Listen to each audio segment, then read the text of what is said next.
presentation with you. I hope you see the first slide here right away. Don't be a victim of a broken system. One thing I want to talk about right off the bat is a lot of people don't understand that the three credit bureaus, for instance, TransUnion, Equifax, and Experian, are for-profit companies. They are not non-profit companies, or they're not government agencies that are really there to help you. They just report what the companies and the whether it's collection agencies, whether you are late or anything like that, or bankruptcies or tax liens, or whether it's just positive credit, whatever they're reporting.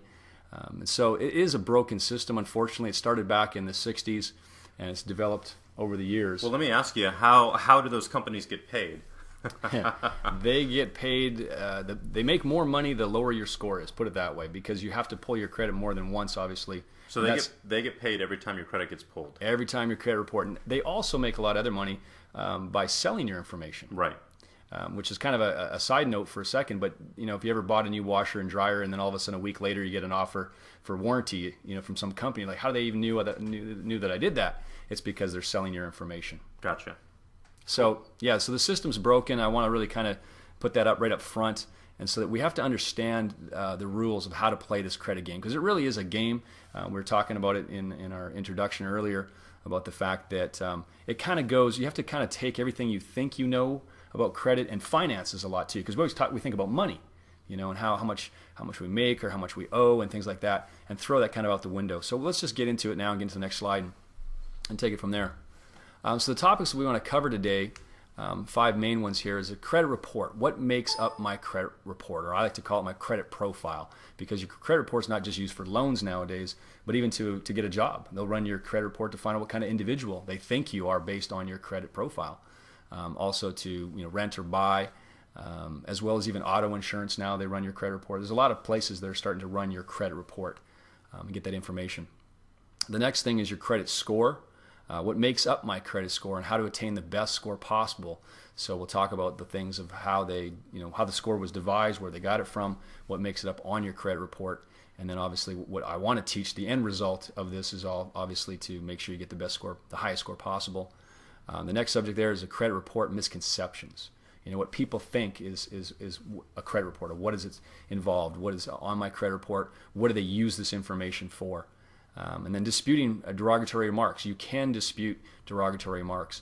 A lot of times people don't understand that they say 4 out of 5 credit reports have mistakes. CBS did a report on this a number of years ago and found that 4 out of 5 reports have mistakes. So that's huge. It's not just the derogatories per se, but how this stuff is reported. We'll go over that.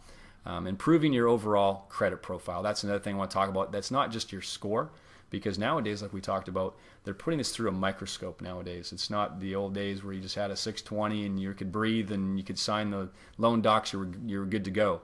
Now they are putting you through the ringer. They want to know also. Oh, you have no idea. I mean, I've been applying for loans this week to buy some property, and I've had to have my CPA, my bookkeeper, and myself send them everything from all of my businesses, and it's unbelievable, the amount of information that a bank wants. You can't blame them these days. No, I mean, after they're in the position that they're in and they don't want to screw up again. Right.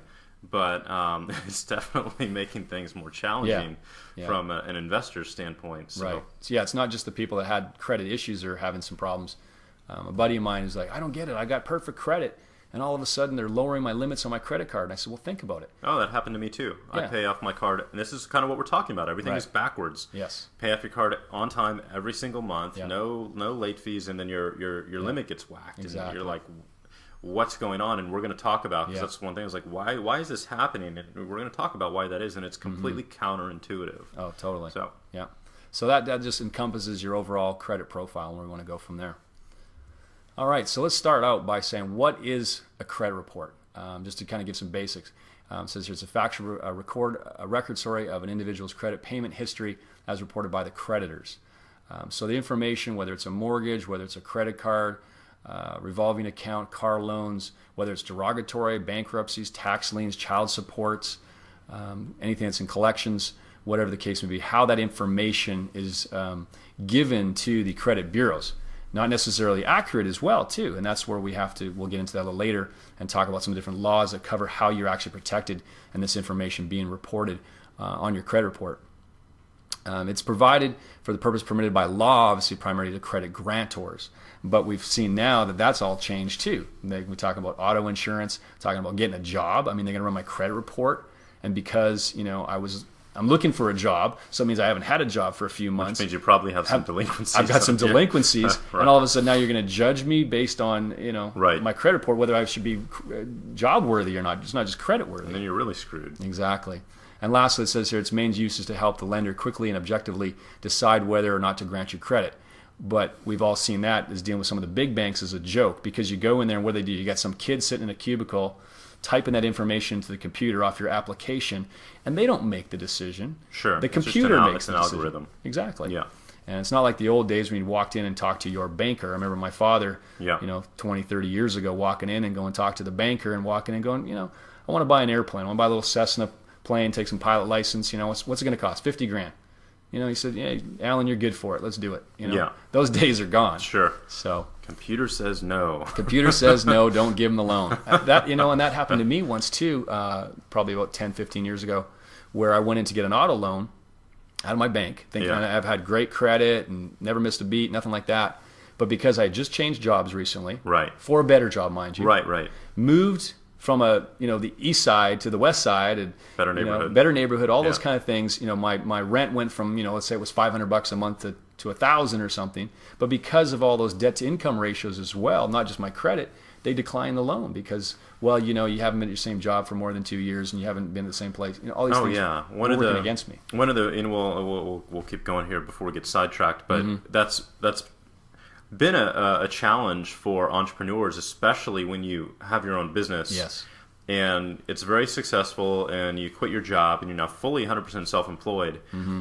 But, even back in the heyday, 2 or 3 years ago, 2006, 2007, if your business isn't at least 4 or 5 years old and have a 4 or 5 year track record, that's a really tough hurdle to get over. And that's one that I had a challenge with a lot. And fortunately, I started back in 2004, so now I've got a track record, and it's not an issue anymore. Right. But this is just one more reason why everybody watching this, there's a lot of entrepreneurs who are watching this. Yes. You may not have thought about that hurdle yet, but when you put that self-employed tick on your application, it's a really big red flag for lenders unless you've got at least 4 or 5 years of history there. Exactly. So, Or they're looking for assets now. Yeah. Once you've got liquid, then you have to start providing, like you said, bank statements and CPA statements. Oh, they want what's in my checking account, what's in my E-Trade account, everything. Yep. Yeah. And that's it's again that kind of plays an understanding. When you understand that as an entrepreneur and understand what do you actually put down as your income on paper. Sure. Right. And that's because you're obviously not want to pay the high taxes. Yeah. On declaring a lot of that income if you can put it through the business, but then how that goes against you when it comes time to a loan. Yeah. So same thing we're going to talk about on a credit. Well, what makes sense financially doesn't make sense credit worthy. Exactly. And that's what we'll get into that a little bit too. Cool. So let's go to the next slide. So what is on your credit report? All your credit history for the last 7 to 10 years, your name, your social security number, your date of birth, previous or current addresses and employers, all of that information is there. Public records, which is bankruptcies, tax liens, child supports, collections, specific credit information about each account. We'll get into that maybe later and show you an actual credit report, but date of last activity on that account, how long you've had it open for, all those kind of things. And then lastly, inquiries, which is names of those who obtain information about your credit history. So anybody who's run your credit in the past or future, which also is a lot of people don't understand too. The credit card companies will or anybody you have credit with, they have access to run your credit. It's not the same type of pull. It's called a soft pull, or there's different terminologies for it. But they actually will monitor your credit on an ongoing basis going forward to see what you're doing month to month with your other accounts that you have, other lenders you're dealing with. And I know it doesn't seem fair. It's like, well, hey, I've never missed a payment with you guys. I've been with you for 10 years, and now all of a sudden you're lowering my limit, or you're doing something based on what happened over here with this other lender, which I'm disputing, and which that was they're at fault, and so on and so forth. So they judge us, but they will also pull your credit and find out information about you there too. Wow. Next, what is not on your credit report, and some people don't understand why they're being judged. Their race and gender, obviously, their national origin, religious or political preferences, medical histories, checking or savings information, utility. A lot of times people talk about their utility accounts. They think,